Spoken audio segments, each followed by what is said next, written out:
여러분 안녕하십니까? 9월 21일 수요일 뉴스투데이 강원입니다. 강원특별자치도의 핵심인 지원위원회 설치에 청신호가 켜졌습니다. 국회 행정안전위원회 법안 소위에서 법 개정안이 통과되면서 본회의까지 무난히 통과될 것이라는 전망입니다. 백승호 기자가 보도합니다.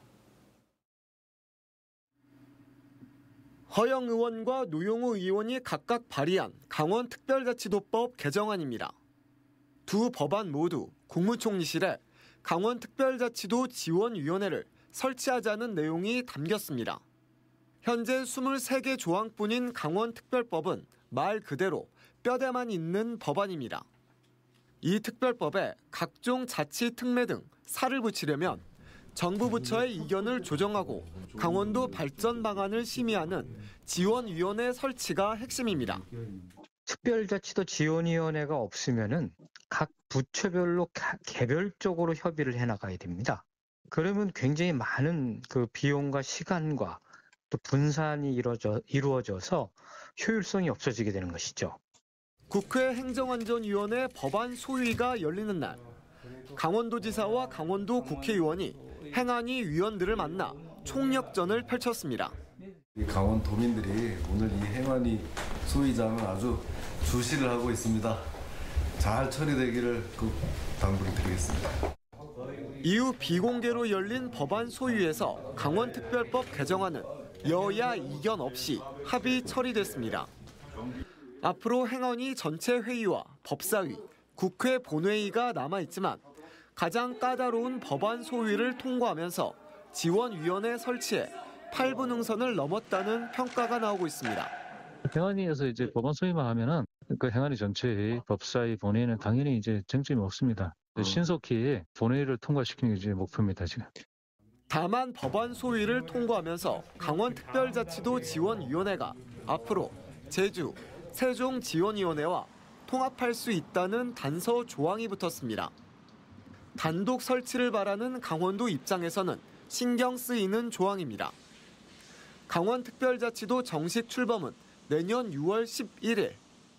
아직까지는 강원도가 세운 목표에 따라 강원특별자치호가 순항하고 있습니다. MBC 뉴스 백소입니다. 춘천에서 아프리카 돼지열병이 발생한 지 하루 만에 인근 농장에서 또 확진 판정이 나왔습니다. 이 지역은 춘천에서 돼지를 키우는 양돈 농가 8곳 가운데 7곳이 몰려있는 곳이라서 방역에 비상이 걸렸습니다. 김도균 기자입니다. 춘천 돼지 농장에서 이틀 연속으로 아프리카 돼지열병이 발생했습니다. 새로 아프리카 돼지열병이 발병한 농장은 처음 발생한 곳과 불과 5.3km 떨어진 곳입니다. 이 농가에서는 돼지 6,500여 마리를 키우고 있는데요. 정밀검사 결과 100마리 중 13마리가 감염된 것으로 나타났습니다. 바이러스가 검출된 두 농가에서 키우던 15,000여 마리가 매몰 처분되고 있습니다. 춘천에서 돼지를 키우는 양돈 농장은 모두 8곳. 이 가운데 7곳이 아프리카 돼지열병 방역대인 반경 10km 안에 몰려 있습니다. 이들 돼지 농장에 대해서는 정밀검사와 함께 이동 제한 조치가 내렸습니다. 하지만 평소 같은 분뇨 처리장을 사용해 이동 경로가 겹치는 농장 5곳은 아프리카 돼지열병이 추가 확산하지 않을까 불안감이 커지고 있습니다. 불안하고 또 허무하기도 해요. 먼저 확진이 된 농장 같은 경우는 거기는 방역을 참 잘하는 농장이었거든요. 특히 이번에 새로 확진된 농장은 농업법인으로 운영되고 있는 곳인데 원주와 강릉, 횡성에 4곳의 농장을 더 운영하고 있습니다. 농장 간에 종업원이 왔다 갔다 거리거나 이런 것들은 지금 현재 그렇게 크게 아닌 걸로 지금 기대를 하고 그래서 지금 이제 검사 최종 해봐야 알겠지만은 아마 추가적인 발생은 없을 거라고. 감염 경로를 확인하기 어렵고 치료제도 없는 아프리카 돼지열병. 양돈 농가 입장에서는 한 번 발생하면 모든 것을 잃는 만큼 발생 시기나 사육 두수와 관계없이 보다 철저한 방역 대책이 필요합니다. MBC 뉴스 김도균입니다. 지자체들마다 보조금을 지원하며 수소 차량 보급을 장려하고 있는데 충전소가 부족해 운전자들이 차량 운행에 어려움을 겪고 있습니다. 영동 지역에서는 수소 충전소가 턱없이 부족한데 다음 달 삼척 수소 생산 시설이 완전히 가동되면 그 불편이 모두 해소될지 관심이 모아지고 있습니다. 배연환 기자입니다. 수소 차량 여러 대가 수소가 들어오는 날에 맞춰 차량 충전을 하기 위해 길게 늘어서 있습니다. 수소차 운전자들은 수소를 충전하기 위해 이처럼 몇 시간씩 기다리는 수고를 여전히 반복하고 있습니다. 서너 시간 이상 기다리는 건 기본이고 그마저도 수소 자체가 들어오지 않는 날이 있어 수소차를 이용하는데 어려움을 겪고 있습니다. 보통 기다리는데 최소 한 2시간 기다리고요. 이게 트레일러가 여기가 딱 떨어지면 바로 오는 게 아니고 또 며칠, 한 일주일씩 걸렸다가 오고 그러니까요. 오늘 제가 그나마 B번이라서 지금 기다리면서 충전을 하는데 B번이 아닐 때는 솔직히 막 렌트를 해서 출근을 하거나 그런 경우도 있습니다. 전국적으로 수소 차량이 늘고 수소 충전소도 확충되고 있지만 수소 생산량은 이를 따라가지 못하고 있습니다. 도 내에는 지난 7월 말 기준 2,400여 대의 수소 차량이 보급됐는데 현재 9곳의 수소 충전소가 운영돼 산술적으로 충전소 한 곳당 이용 차량이 260대에 달하는 실정입니다. 삼척 수소 생산 시설이 임시 가동에 들어가 현재 하루 600kg의 시험 생산 수소를 영동 지역 충전소에 공급하고 있지만 완전히 채우지는 못하고 있습니다. 수소 생산 시설을 구축하고 있는 강원 테크노파크는 다음 달 시설이 완전 가동에 들어가 하루 1.2톤의 수소가 생산되면 도내 수소 충전 공급 부족 현상이 해소될 것으로 보고 있습니다. 하루에 1.2톤 정도 수소가 생산될 거라고 판단이 되고요. 10월 중순경에는 강원도 내에 있는 대부분의 충전소에 다 공급을 해서 수소가 부족한 일은 없을 수 있도록 늘어가는 수소차의 보급을 뒷받침할 수 있는 수소 충전 인프라와 생산시설 구축이 시급한 상황입니다. MBC 뉴스 배연환입니다.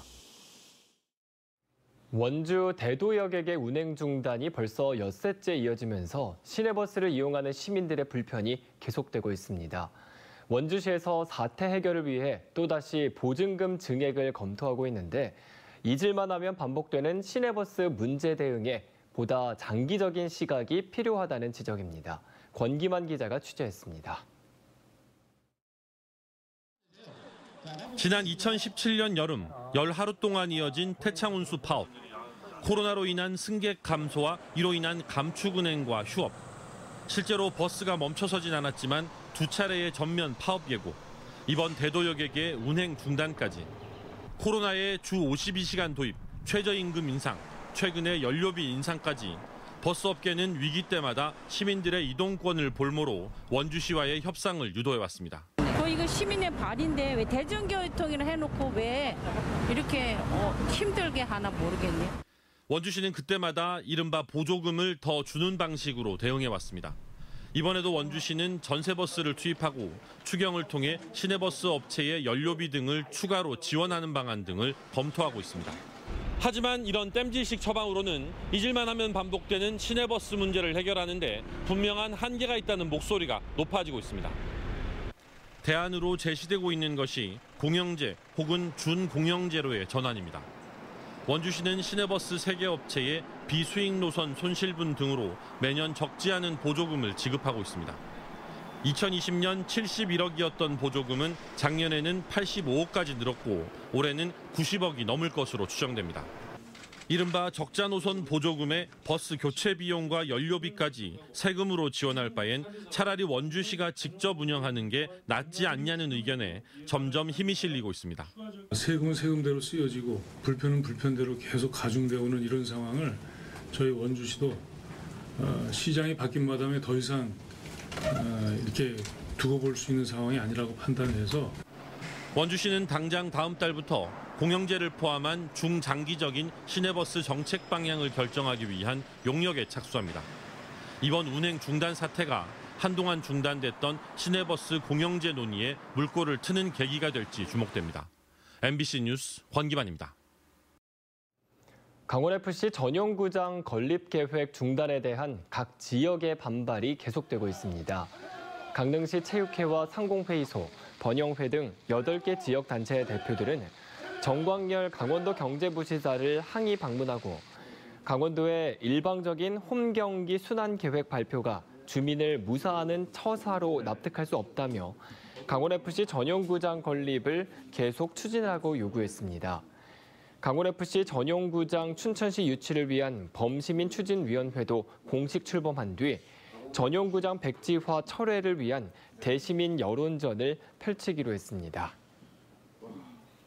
축구 전용구장을 짓지 않고 지금처럼 춘천과 강릉에서 강원FC 경기를 순회 개최하겠다는 김진태 지사의 결정에 대해 육동환 춘천시장이 아쉬움을 나타냈습니다. 육 시장은 기자간담회에서 축구 전용 경기장을 통해 춘천에 랜드마크를 만들 수 있는 기회가 당분간 없어졌다며 손흥민이라는 막강한 브랜드를 가진 춘천의 입장에서 실망감이 크다고 말했습니다. 다만 언젠가는 춘천이 전용구장을 지어 축구 시장을 선점할 수 있도록 시민들과 더불어 준비하겠다고 밝혔습니다. 강원도 보건환경연구원은 대형마트와 도매시장, 로컬푸드 직매장 등에서 유통되고 있는 농산물의 잔류 농약을 검사한 결과 호박과 상추 등 24개 품목 31건에서 기준치를 초과하는 잔류 농약이 검출됐다고 밝혔습니다. 지난해 19건에서 올해는 31건으로 크게 늘어난 것입니다. 보건환경연구원은 농약 허용물질 목록 관리제도 강화와 잔류농약 검사 항목이 크게 확대됐기 때문이라고 분석했습니다. 부적합 농산물은 즉시 폐기 처분하고 생산자에 대해서는 집단급식 납품 제한의 행정처분이 내려졌다고 덧붙였습니다.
도내에서 무면허나 음주 상태, 안전모를 쓰지 않은 상태로 전동 킥보드를 운전하다 적발되는 건수가 크게 늘어난 것으로 나타났습니다.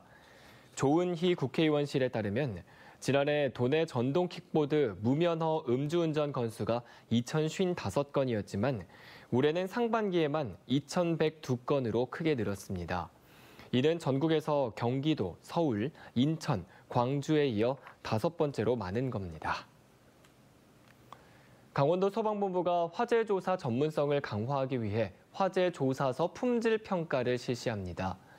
어제부터 이틀 동안 정선소방서에서 진행되고 있는 품질 평가는 도내 5개 권역 화재조사관이 참여하고 실내 화재 현장에서 화재 원인과 확산 규모, 피해 현황을 밝힌 화재조사서의 품질 평가를 진행합니다.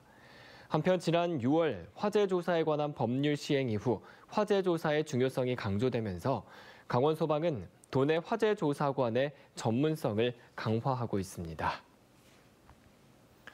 강원도교육청이 특수학교 9곳을 대상으로 장애 학생 인권 향상을 위한 장기 현장 지원을 실시합니다. 강원경찰청과 장애인 권익 옹호기관 등 유관기관 담당자로 구성된 지원단은 특수학교를 방문해 장애 학생 인권 침해 실태를 파악하고 인권 보호 우수 사례를 발굴할 예정입니다. 특수교육 학생 대상 성교육과 일반 유아 장애 이해 교육, 교직원 장애인식 개선 교육에 대한 모니터링도 함께 진행됩니다. 신경호 강원도교육감과 육동환 춘천시장이 학교 운동장 지하주차장 조성에 합의하고 본격적인 추진을 시작했습니다. 주차난을 해소하기 위해 학교 운동장에 지하주차장을 조성하자는 신교육감의 제안을 육 시장이 받아들이면서 강원도교육청과 춘천시는 조만간 세부 협력 사항을 논의할 계획입니다. 대상 학교는 중앙초등학교와 후평초등학교 등 밀집도가 높은 곳에 위치한 학교 가운데 지하 주차장 조성이 가능한 곳입니다.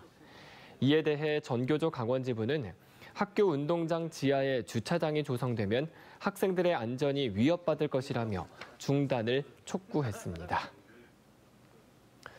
춘천에 외국인 계절 근로자 80명이 추가로 입국합니다.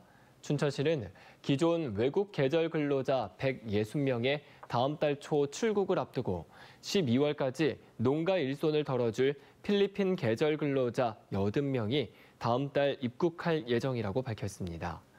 이들은 43개 농가에 배치돼 3개월간 하루 8시간 월 205만 원을 받게 됩니다. 지능형 교통체계 2026년 ITS 세계 총회를 유치한 강릉시가 미국 LA에서 본격적인 홍보 활동에 돌입했습니다. 강릉시와 국토교통부 등 대한민국 ITS 대표단은 미국 LA 컨벤션 센터에서 한국관 개관식을 열고 내일까지 강릉의 ITS 기반 구축과 자율주행차, 관광지 등을 소개할 예정입니다. 교통올림픽으로 불리는 ITS 세계총회는 1994년 프랑스 파리를 시작으로 매년 아시아와 미주, 유럽을 순회하며 열리고 있는데 제32회 세계총회는 강릉에서 2026년 10월 19일부터 23일까지 닷새 동안 펼쳐질 예정입니다. 강원도형 배달앱 1단 시켜의 원주 지역 누적 주문이 7만 건을 넘어섰습니다. 원주에서는 작년 7월 서비스를 시작한 이래 지금까지 900여 점포가 가맹했고 올해 11억 원의 매출을 올리고 있습니다. 1단 시켜는 민간 배달앱과 달리 입점비와 광고비, 중개 수수료가 없어 소상공인들의 부담을 크게 줄였으며 원주 사랑 상품권, 강원 상품권으로도 결제가 가능합니다. 원주시는 가맹점과 이용객을 늘리기 위한 할인 쿠폰 등 다양한 마케팅 활동을 기획하고 있습니다. 강원도 대표 겨울 축제인 화천 산천어 축제가 3년 만에 열립니다. 화천군은 지난 19일 백암산 케이블카 정상에서 이사회를 열고 2023 얼음나라 화천 산천어 축제를 내년 1월 7일부터 23일 동안 열기로 했습니다. 축제를 위해 화천군은 오는 22일 외국인 관광객 유치를 위한 여행사 프로모션을 진행하고 축제장 시설 정비와 안전 점검에도 나설 방침입니다. 이번 달 30일부터 인제군 용대리에서 인제 가을꽃 축제가 펼쳐집니다. 용대 관광단지에 국화 2만 1000주와 야생화 20만 주가 개화할 예정으로 형형색색의 꽃정원이 만들어집니다. 인제군 문화재단은 올해부터는 지역 주민들이 운영하는 먹거리 식당과 푸드트럭을 준비하고 다양한 체험 행사를 운영할 계획입니다. 우리나라 5대 억새 군락지로 꼽히는 정선군 남면 민둥산 일대에서 억새 축제가 열립니다. 정선군은 오는 24일부터 11월 13일까지 민둥산 억새 축제를 열고 산신제, 소리제 농악시연, 아리랑 노래자랑, 억새꽃 사진 콘테스트, 등반대회 등을 펼칩니다.